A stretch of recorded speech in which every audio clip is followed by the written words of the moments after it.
Hi, today I will show you how to fix the iTunes error.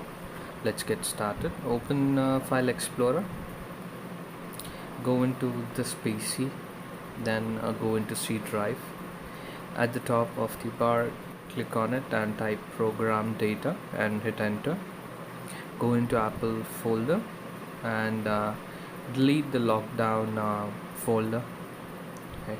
Select yes. Now disconnect and reconnect the iPhone.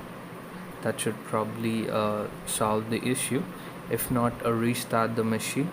Okay, and try to reconnect your phone. That should help.